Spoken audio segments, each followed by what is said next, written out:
I'm Dr. David Thomas. I'm a practicing psychotherapist with the Whitford Thomas Group in Tampa, Florida, here to discuss the signs and symptoms of depression.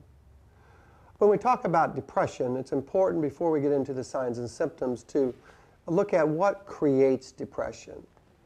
I think most people, if you ask them what creates depression, would tend to tell you that it's external factors that cause one to feel depressed.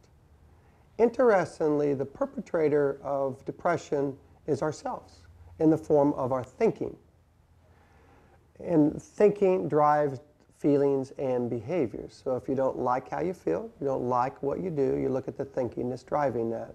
The feeling that we're discussing today is depression, and so the thinking tends to drive that state of depression. The thinking we get most concerned about is the thinking that's illogical, irrational, fictional thinking, because it tends to produce a fairly severe state and tends to sustain it over time. So what are some of these symptoms of depression? I think most people are fairly familiar with the symptoms and signs of depression, but certainly a loss of interest in pleasurable activities. For some, a loss of libido or sex drive.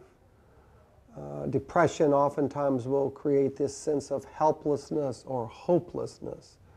Helplessness, there's not anything I can do about changing the things in my life. Hopelessness is that it will never get any better. Other signs and symptoms of depression can be sleep disorders in the form of sleep disturbance, where you either can get to sleep but you don't tend to sleep well, or which is kind of insomnia at times, or that you tend to sleep all the time and more so kind of an avoidance. Some people have trouble eating, some people eat all the time. Drinking is another behavior that oftentimes we see with depression.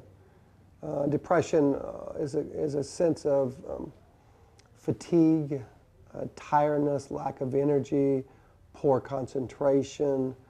Those are all kind of the various different signs and symptoms of depression.